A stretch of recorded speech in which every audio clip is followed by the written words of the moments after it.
হচ্ছে এই যে শেনজেন শহর, শেনজেনের এই যে ভবনগুলো দেখেন খেয়াল করে, ওই যে লম্বা ভবন, বিল্ডিং, বাণিজ্যিক। এটা এই এরিয়াটা সম্পূর্ণ বাণিজ্যিক। এখানে রাস্তাঘাটে লোকজন দেখেন, আজকে রবিবার মানে কিছুটা ভিড়, তবে এখনও বেশি হয়নি, সন্ধ্যার পরে ভিড় হবে এখানে। মানে এই পাশের এই যে ভবনগুলো দেখতেছেন, এই ভবনগুলো সন্ধ্যার সময় যখন লাইটিং থাকবে তখন এত সুন্দর লাগবে। আমি সন্ধ্যার ভিউ অবশ্যই দেখাবো আপনাদেরকে এই ভিডিওতে, একটু খেয়াল করে দেখেন এই পাশটা। আর এই পাশে দেখেন খেয়াল করে কি পরিমাণে বাইক রাখছে, মানে সবারই বাইক আছে। চায়নাতে আমি বলেছিলাম যে সবাই নিজের উপর নির্ভরশীল, সবাই নিজের কাজ নিজে করতে পছন্দ করে। দেখেন মানে আরেকজন বাংলাদেশে যেমন রিক্সা আছে, প্রচুর পরিমাণে রিক্সা, আপনি এখান থেকে অন্য জায়গায় যাবেন আপনাকে রিক্সা নির্ভর করে তারপরে যেতে হবে। চায়নাতে এইটা নাই, মানে সবাই নিজের গাড়ি ব্যবহার করে, ই বাইক ব্যবহার করতেছে। অথবা এই দেখেন ওই যে বাইসাইকেল আছে, খেয়াল করে দেখেন, একটু খেয়াল করে দেখেন এই যে বাইসাইকেল, মানে আপনি 2 RMB দিয়ে বাইসাইকেল চালাতে পারবেন যেখানে। দেখেন ওই যে মেয়েরা, সবারই বাইক এরকম। এই হচ্ছে সুবিধা, মানে ই বাইক নিয়ে আপনি যেখানে ইচ্ছা সেখানে যেতে পারবেন। এই পাশে সুন্দরী রমণীরা, ঠিক আছে, এই পাশে সুন্দর সুন্দর পরিবেশ, খেয়াল করে দেখেন এইটা। আর আমরা এখন আছি হচ্ছে কোথায়, শেনজেন সেন্টারে, মানে এইটাই হচ্ছে ডাউন টাউনের এই এরিয়ার সেন্টার। এখানে লোকজন আড্ডা দেয়, আসে, ঘোরে, ছবি তোলায়, এই আর কি শেনজেন শহরে।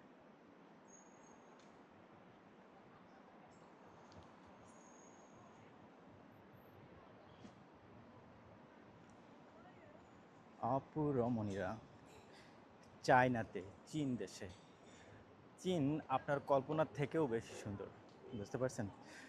যুক্তরাষ্ট্রের শহরগুলোতে নোংরা থাকে, এখানে ওখানে ময়লা আবর্জনা, চায়নাতে এই জিনিসটা নাই। বা আমেরিকার শহরগুলোতে দেখবেন যে হোমলেস মানুষের সংখ্যা, মানে যাদের বাড়িঘর নাই, রাস্তাঘাটে ঘুমায়, এই রকম মানুষের সংখ্যা প্রচুর। কিন্তু চীনের বড় বড় শহরগুলোতে আপনি এরকম লোক এক কথায় আপনি খুঁজেই পাবেন না। দেখেন আশেপাশে, আমি তো হাঁটতেছি, আপনি কি পাচ্ছেন একটা লোক হোমলেস বা নোংরা, রাস্তাঘাট নোংরা আছে এরকম কোনো কিছু পাচ্ছেন এখানে? খেয়াল করে দেখেন এইরকম কোনো পরিবেশ এখানে নাই। এই পাশেগুলো দেখেন কত ক্লিন, নিট অ্যান্ড ক্লিন, কোনো হোমলেস ব্যক্তি মানে ভিক্ষা করতেছে এই সংখ্যাটা তো আপাতত নাই। আমার আশেপাশে দেখেন এত বড় এরিয়া, এইটা যদি যুক্তরাষ্ট্রে হইতো তাহলে দেখবেন যে এই পাশ থেকে কয়েক ডজন লোক বসে আছে, ভিক্ষা করতেছে বা টাকা নিচ্ছে, মানুষের কাছ থেকে সাহায্য চাচ্ছে। চায়নাতে এই লোকের সংখ্যা নাই, কারণ সবাই কাজ করে, সবাই উপার্জন করে।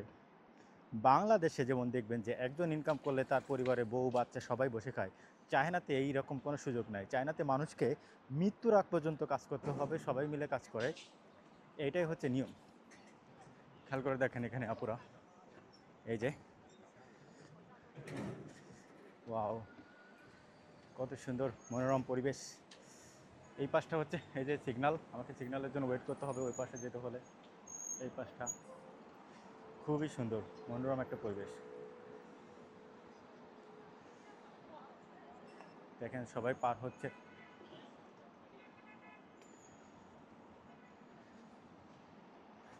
খেয়াল করে দেখেন এদিকে। আমি ওই পাশটা যাব, ওখান থেকে আবার ফিরে আসবো।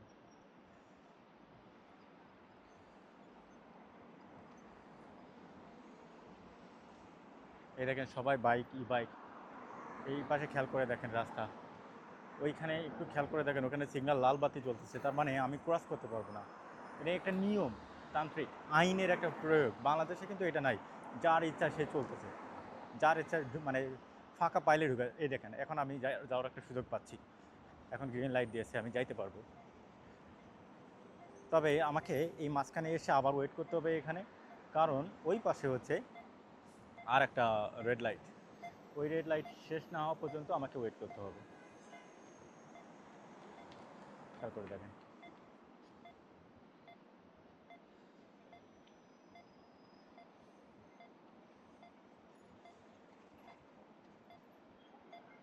어, 지금轮他去就可以找到了。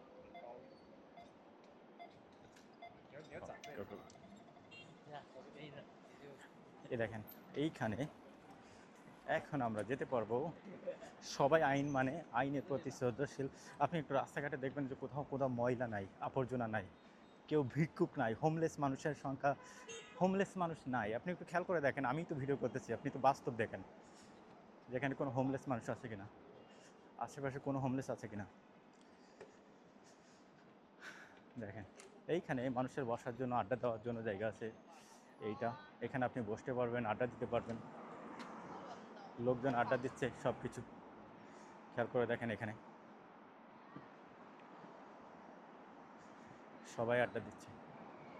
কত সুন্দর একটা পরিবেশ। বিল্ডিংগুলো দেখেন।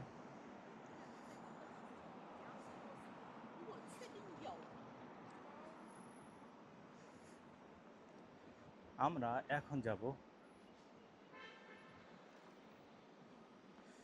এই একটা জিনিস খেয়াল করে দেখেন, এইখানে আপনার এই একটা সুবিধা হচ্ছে, এখানে স্ক্যান করে আপনি পাওয়ার ব্যাংক নিতে পারবেন। যে আপনার পাওয়ার ব্যাংকের প্রয়োজন, যে এই মেশিনটাতে পাওয়ার ব্যাংক আছে, যে আপনার একটা পাওয়ার ব্যাংক প্রয়োজন, এখানে স্ক্যান করে টাকা দিয়ে আপনি নিতে পারবেন। নিয়ে আপনার মোবাইলে চার্জ হয়ে গেল, আপনি ব্যবহার করতে পারবেন। বুঝতে পারছেন? খুবই সহজ, খুবই ভালো, একেবারে সুন্দর পরিবেশ। আর চায়নাতে সব জায়গায় ক্যামেরার একটা ব্যবহার। এই দেখেন আমার মাথার উপরে এটা দেখেন, ওইখানে ক্যামেরা দেওয়া, মানে আপনি ময়লা ফেলবেন, আবর্জনা ফেলবেন বা কোনো অন্যায় করবেন, সাথে সাথে আপনাকে আইনের আওতায় নেওয়া হবে। এই যে আমার পিছনে হোটেলটা দেখতে পাচ্ছেন, সেরাটন সেনজেন ফুথিয়ান হোটেল, এটাই এই এরিয়ার সব থেকে বড়।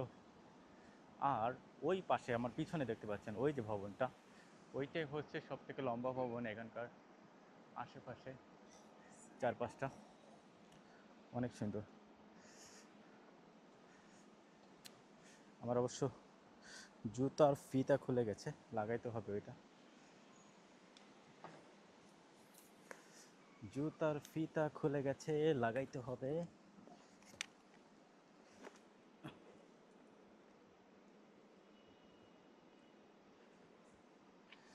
খেয়াল করে দেখেন এই যে কত সুন্দর একটা পরিবেশ, মনোরম পরিবেশ, চারপাশটা সুন্দর, neat and clean. China neat and clean. আমরা এখন চলে যাব, ব্যাক করব।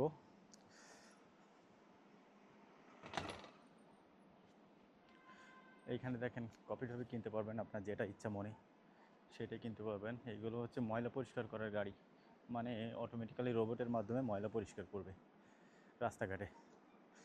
এই দেখতে পাচ্ছেন এই একটা পাতা পড়ে আছে এইখানে, এই যে এটা হচ্ছে কিছুক্ষণ পরেই ওরা পরিষ্কার করে নিয়ে যাবে। মানে কোনো কিছু পড়ে থাকলে ময়লা তো পড়বে, গাছের পাতা পড়েছে এটা, কিন্তু সাথে সাথে ওইটা পরিষ্কার করবে।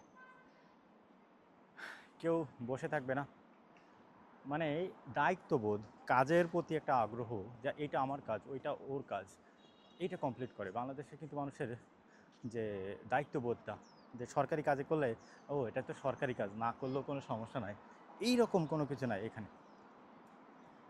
না, আমার একটা দায়িত্ব হয়েছে মানে কি, আমাকে এটা কমপ্লিট করতে হবে, এইটা যত দ্রুত সম্ভব কমপ্লিট করতে হবে, না করলে একটা জবাবদিহিতা আছে, উপরের মহল এসে তো তদারকি করবে, এরকম।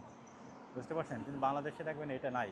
বাংলাদেশে যদি এরকম হয় যে জবাবদিহিতা, যে পুলিশের কাজ করতেছে, পুলিশের কোনো ঝামেলা হলো, চায়নার পুলিশের একটা সিস্টেম আছে, যে চায়নার পুলিশ হচ্ছে ভিডিও তৈরি করে। ভিডিও করা যে এত ভালো কাজ, যে পুলিশ ভালো কী কাজ করতেছে, পুলিশ প্রতিনিয়ত কী কাজ করতেছে, মানুষের কল্যাণে কী কাজ করতেছে, এগুলো ভিডিও তৈরি করে সোশ্যাল মিডিয়ায় আপলোড করা। যেমন বাংলাদেশের পুলিশ যদি বাংলাদেশে ভালো কাজগুলো করে, বাংলাদেশের পুলিশ মানুষকে কীভাবে সহযোগিতা করতেছে, ওইটা যদি ভিডিও করে ফেসবুকে বা ইউটিউবে আপলোড করে, তাহলে মানুষ পুলিশ সম্পর্কে আরও ভালো ধারণা পাবে, যে না আমাদের পুলিশগুলো ভালো কাজ করতেছে।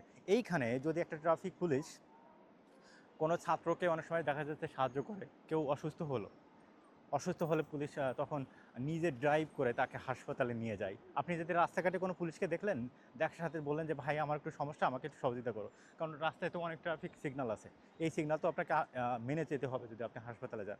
তো সেই ক্ষেত্রে আপনি পুলিশকে বলবেন আপনার জন্য মাপ, সাথে সাথে ওরা ট্রাফিক সিগন্যাল বন্ধ করে আপনাকে নিয়ে চলে যাবে যত দ্রুত।